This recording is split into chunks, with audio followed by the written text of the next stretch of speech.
Annyeong. Good afternoon, everyone. First and foremost, I want to say thank you to the organizers, Korea Startup Forum, and also the Ministry of Economy and Finance for having us here today. Maybe if we start. So I'd like to share with you this afternoon the Malaysian perspective on unicorn growth, but specifically around the ICT and digital economy sectors. Representing Malaysia Digital Economy Corporation, we are the government agency charged with the caretake or development of digital economy as we know now in Malaysia. And to give context to this, I wanted to share with you really our journey as a country since the 1960s into what is now well regarded globally as the digital economy. So Malaysia really started as primarily a commodities economy. We were producing a lot of agriculture and commodities. We moved into a phase in the 70s where we invested largely into manufacturing. I think this is a similar story to the South Korean transition. And around the mid-1990s, our then Prime Minister, who happens to be the Prime Minister again now, had a vision that we would transform into what he at that point called the knowledge-based economy, where it's not just about the machinery that we bring in, but really adding value to the human capital so that we can start doing higher value jobs. So the knowledge-based, innovation-driven economy is really the starting point of what we, in the late 90s, called the Malaysia Multimedia Super Corridor project. Back then in the 90s, nobody called it the internet, people called it the Multimedia Super Highway. Multimedia was, by and large, the first area where technology disrupted. I think if you remember back then, that's when you were probably looking at different forms of media through your Netscape or Netscape browser or Internet Explorer.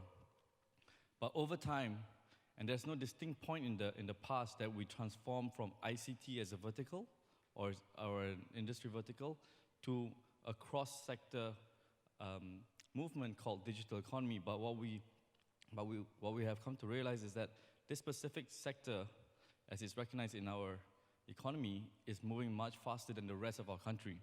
So, in fact, today in 2018, or rather last year's figures, digital economy, which is by and large ICT contribution of supply, manufacturing, and export, together with e-commerce, account for about 18.5% of our GDP. And it's probably got a faster growth rate than the rest of the economy. So we know that there's something there, that's something meaningful, and something that we have to double down on. So how do we look at the digital economy today in Malaysia? Really, it's about the transactions that create value through the adoption of technology. And we understand, if I get this right, so really where we've been playing for the last 20 years is on the supply side. We've been developing the industry largely around ICT to kind of attract investments from overseas, from Korean companies, Japanese companies, American companies, European companies, to start manufacturing and also then serving out to the world. Manufacturing products, but also building out supply chains to provide services to the world. So our key target has always been export volume by creation of products and services in ICT and digital economy. And now we realize that now we have to start looking at the demand side. And here really we look at government as not just the public sector, but as one large company, the government as a consumer of technology. How will the government evolve if they are to adopt and adapt to technology? We look at obviously the businesses using some of our local products and also using global products and services to better their businesses. And now most recently, we're very concerned about how that translates to the everyday man and woman. How does their life change by adopting an e-wallet? How does their life change or become much better enabled if they don't have to buy a car and they can just use a Grab or an Uber? So a lot of technology impacts our lives right now, whether we realize it or not, because I think for the current generation, technology is really second nature. They're born as what we call digital natives. They don't see a difference between how you used to get a car or a cab in the past versus how you can just do it over your phone today. It's just a given because that's the only reality they know. And of course, in doing that, we understand that there's a set of enablers that we have to be able to put in the right place at the right time. And this is largely a big challenge for government. Just to give you an example, when we look at data, I think similar to most countries, we inherit a situation on data governance and policy which was not designed for the internet. So just in Malaysia, for example, there are 19 ministries or agencies which have some say over how data is used. Within government, we have what we call the Official Secrets Act. And if you translate it down to the humans that actually have to operate within these processes, if they don't know whether something is important or secret, it becomes a secret. When it becomes a secret, it cannot be shared publicly, and so businesses cannot use that information. But also, on the private sector side, we have the PDPA, the data protection. And similarly with businesses, you now have also commercial concern of, should you even share your data out? If you share your data out, do you dilute the value internally, and do you open yourself to exposure from outside parties or competition? So what we have, similar to a lot of countries, is that we have data protection, but we don't have data liberalization. How data can be shared in a meaningful way, safe for the businesses, that limits our exposure, but increases the utility so that businesses can use it to make worthwhile products and services that people can use. And this is a similar story across other parts of infrastructure. So, knowing that, we looked at what technology actually does. Because sometimes as you go through the journey, you only feel the incremental changes. It's never that easy to look back and see how technology has really transformed our lives. So Cyberjaya, where my office is based, and as I said, MDEC, we've led the ICT transformation for the country, used to look like this 23 years ago. So palm oil, as I said, was a huge commodity. It still is today for Malaysia. And where my office sits right now, probably used to be occupied by a couple of trees. But today, we have some global giants, from the HPs to the Dells to even Samsung, occupying office spaces that used to be plantations, which now enable a real data and ICT-based economy. So we learned over the years that there are various factors that contribute to this, and there are some factors that we can influence very well and have control over. So number one is global visibility, and that's something that we did very well, or rather, my predecessors, 23 years, did very well in 1996. We announced to the world that our country had this vision to go from manufacturing to ICT and knowledge base, and so global players took notice, and then we had to facilitate and basically speak to the customer. At that point, we had to ask the companies, what would be meaningful for you to come to Malaysia? We had to ensure that whenever they came, there was some part of knowledge sharing or knowledge transfer, because that's the only way that we can actually increase the value creation and the high value job for our people. You wouldn't learn a lot of these things just by reading it in a textbook or going to a university to learn how to run an IT company. You'd have to get a job in an IT company and slowly be able to learn the skills. So then we concentrated really on where the government plays a role to create a conducive business environment. We continue to attract investments, and by that, we don't just mean money, but also companies to come in so that we can actually have the right set of parameters for them to be able to set up their operations in Malaysia. We continue to think about their ease of doing business. Many companies come from another country that have very differing laws. I think even today, when we have some of our friends from Thailand and Indonesia, the process of starting a business or starting a legal entity is different from country to country. So we take that into account, depending on where they come from, on how do you translate that into something which is much easier for them coming into a foreign country like Malaysia. And of course, from there, as we build the value chain, we try to promote for our local entrepreneurs to build businesses within these value chains. As government, we continue to invest in a lot of the enablers, the infrastructure. We've just recently announced the NFCP, which is the National Fiberization and Connectivity Plan, which is our 5G rollout plan, led by our sister agency, MCMC, which is the regulator for the telco space. That's where we want to see a lot of investment from the government side go into IoT, robotics, automation, big data, AI, and we're building out the infrastructure for that. At the same time, we want to make sure we attract the right amount of talent, because when you attract new technologies, that talent probably does not exist in your country at that point. So if I were to look for some AI experts in Malaysia, I will not get enough to build an entire industry out of it, so we've got to make sure the right policies are in place to make it easy for people from these selected industries to come and have a job, build a company in Malaysia. Of course, attracting the right kind of capital, the right kind of investors, the right kind of conglomerates and international corporations to be able to deploy the capital in Malaysia is important. And with that, making sure that all of this is captured in realistic and practical regulations that make it easy for the businesses to consider being based out of Malaysia. Of course, at the end of the day, it also comes down to the end customers. We're very well aware that we're 37 million people. It is a large population for us, but in the global scheme of things, it's relatively large, a relatively small market. So we've always positioned Malaysia really as a hub for you to be able to enter the ASEAN market and also service globally. Maybe on that, let me just touch a little bit our history as a ex or previous British colony means that the majority of our people speak English. The fact that we're multiracial, I'm Malay, my colleague is Indian, we have Chinese descendants in Malaysia, means that we also speak most of the major languages of the world, from Mandarin to Hindi, and of course, because we have next door Indonesia, we also speak Bahasa, which is very close to the Indonesian language. With that, we've realized that a lot of international companies come to Malaysia because you can set up an operation that can service multiple languages.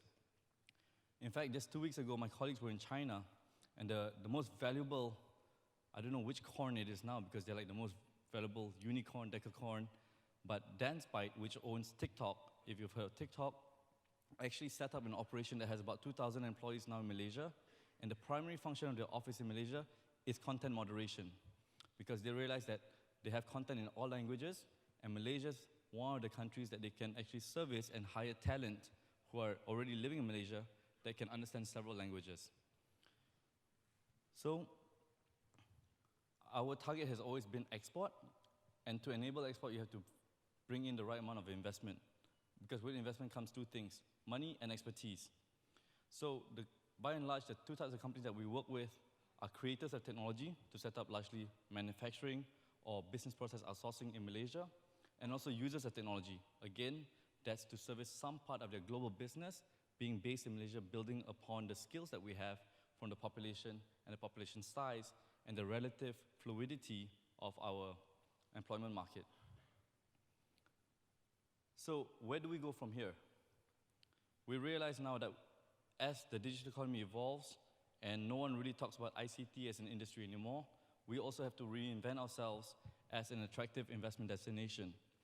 With a lot of the new technologies, whether it's IoT or drone or AI, we also realize that after you leave your research facility in Silicon Valley, or maybe your research facility in Seoul, you have to try it out in real-world conditions, which is why we've recently launched the Global Testbed Initiative, actually part and parcel of something that our Prime Minister envisioned also in the late 1990s, where if you were inventing a drone or AI technology in your part of the world, and you wanted to test it in a real-world environment, Malaysia will provide that for you.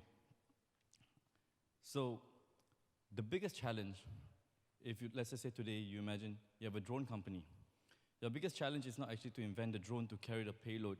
That is a challenge, but when you apply it to the real world, you get stuck with a whole bunch of regulations that were never designed for drones. For example, in Malaysia, when you want to take off in a drone, the same rules apply to you as when Korean Air takes off with a Boeing 747. Under our Civil Aviation Authority, it's the same amount of rules. That means that it's either very slow or cost prohibitive for a company to be able to do that readily. So what we commit to is to be able to harmonize the regulations, maybe even suspend the regulations for the test bedding purposes. And we believe that this is where we can attract a lot of companies to come in and play in this space, the new technology spaces, and see the real world applications and have a living lab concept while you test this out. So specifically on the Global Testbed Initiative, the first one that we're going to pilot, the first industry, is actually drone. And that we have a very real and very strong reason for this, which is obviously the market is huge for drone. It's just under $130 billion global market. But more importantly for us, it's one of the unique industries today where we have local companies, local Malaysian companies that have a leadership position. For example, Aerodyne, they're a top 10 drone company right now globally. Even though we had regulation restrictions in Malaysia, we had the talent that was interested in this industry. And right now, Aerodyne is existing in 19 markets all over the world, servicing everything from plantations to oil and gas sectors with their solutions. So we believe that this is a new dynamic that we can play, where in the original MSC vision, we were bringing in companies that brought us a lot of things, and then we were building with that. In the global testbed, especially with drone, we're going to be able to build together because we have some local Malaysian companies that are already at the forefront of these industries. So Malaysia, really time and time again, I think if you look in the data in the early 2000s, and still till today, we're a dragon factory. And we haven't been able to complete the entire value chain, but by and large, up till about the early 2010s, the most number of technology IPOs originated in Southeast Asia from Malaysian companies. Also with that, we have companies like Grab and iFlix, who have already gone global, that started in Malaysia. Now, we totally recognize that we're not able to do the whole value chain because at some point, one of the things that we lack is the late-stage funding for venture capital. So a lot of these companies do legally move out of Malaysia, but we're still proud of the fact that a lot of the know-how, the entrepreneurial spirit came from people who were from Malaysia and wanted to start and create a valuable company. So as we go forward and try to improve that, we realize that we can't do it alone. We, even at MDEC, as a government entity, rely largely on the ecosystem and the communities to organize, and where they can't self-organize efficiently, we try to bring them together. So from everything from physical spaces, like co-working spaces where companies meet, to also enterprise partners that they need to have access to. So everything from your cloud services to your hiring platforms in order for you to be able to attract talent, to also corporate partnerships. Because there are certain companies in Malaysia which are more open to innovation, and something that we've been advocating for many years in Malaysia, for them to adopt technology within their suite of services. So we've also realized that the type of companies that you bring in changes. Where in the 1990s and 2000s, we're talking to a Dell, to a Samsung, to a Sony. These are large corporations that we're trying to attract in. Today in the digital economy, company sizes are significantly different. You're no longer talking to a corporation that has 2,000, 20,000 employees trying to convince their senior management to come. Sometimes you're trying to convince a group of friends, 3 or 4 young people that are very creative and have a big appetite for technology. You're trying to bring them into Malaysia as a small group.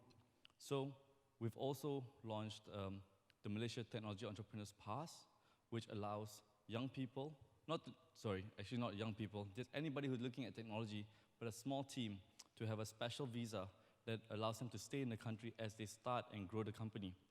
So everything is fairly straightforward. There are 2 tracks for this. Number 1, when they're really looking at an idea and exploring the market, they can stay for 1 year.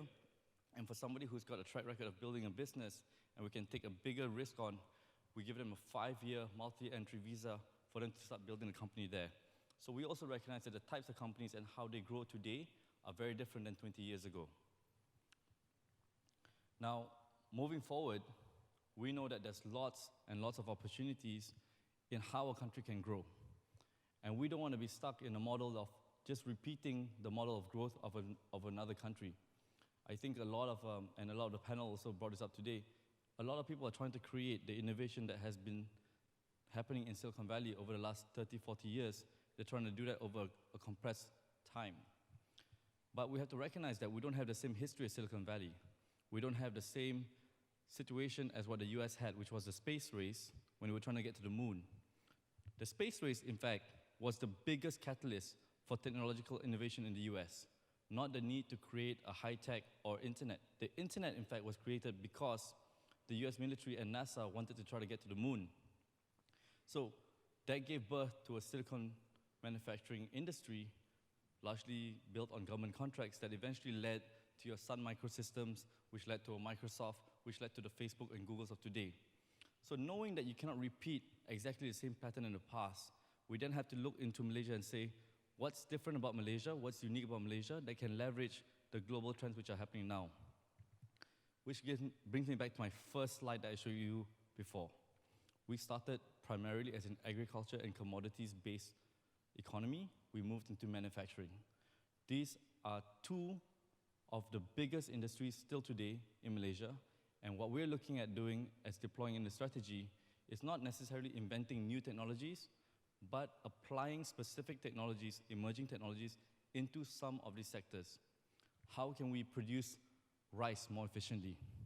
How can we automate manufacturing so that maybe we'll have a national car, but also we'll be able to be the manufacturing or call center for our global automotive makers? So knowing that, we look down at what's the transformation potential of a lot of the sectors. Financial services, oil and gas, manufacturing, wholesale and retail. That's where we feel a lot of adoption can come quite easily as long as we facilitate with the right business environment. But by and large, I think some of the largest bets that we can make is in our commodities markets. Agriculture, palm oil and rubber, palm oil continues to be a major contributor to our economy. If we can transform those industries by introducing new emerging technologies, it'll be a net positive effect to GDP. But we also understand that with this strategy, we create a very real problem. With the palm oil sector today, if you install a drone, you may be replacing 200 jobs. Where do those 200 people go? And that's the question that we ask ourselves in the Malaysian government every day. How do we rescale and upscale the labor force? Because the dynamics of this strategy is different than what we did 20 years ago. 20 years ago, we would bring a company in, they would train staff for the specific skills. Today, we're going to introduce a technology that will immediately remove jobs. So how do we then reskill that labor? Because it would make no sense commercially for the company to keep them. In closing, let me just share that one of our companies, Genting Berhad, recently for their plantations in Indonesia, used drone technology to spot forest fires. In any given day, if you had a human to do this job, he would be able to cover 5 hectares of land.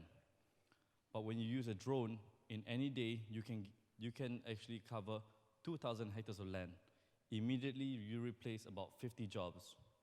And that's a very real problem for Genting. And as much as we're excited about the pace of technology being adopted into these industries, we are mindful of the fact that we have to move very fast to reskill these people so that they can move on to better jobs. So building upon the success of our companies right now in Malaysia, we have everything from iFlix to Aerodyne, Forest to FusionX. We realize that the dynamics of the businesses are changing. We're constantly trying to evolve the Malaysian economy and strategy to something that fits within the wider global picture and to always become a hub or landing or entryway for companies into the ASEAN economy. And finally, let me close with saying that ASEAN as a trading bloc is fairly unique.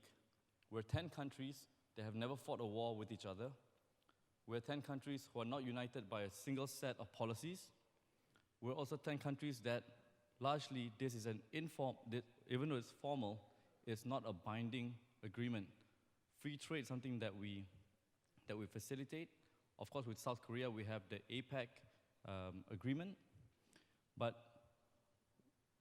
all of our 10 countries together is, I think, the 7th largest economy in the world. We have the highest GDP of any economic bloc. So what we want to invest time into is trying to facilitate a lot of trade and trying to actually ease the business processes between the countries. One such initiative that we're trying to advocate for right now is the standardization of e-invoices. When you and I trade between Korea and Malaysia, we send each other an invoice over PDF. But that's not really an e-invoice, because depending on which system you use, if I use SAP and you use Oracle, there's an offline process that you do, and that takes time. And we realize that on average for a business, that may take anything between 5 to 7 working days. But when I make a phone call from my number in Malaysia, Celcom, to your number, SK Telecom in Korea, you'd never care about the process in between.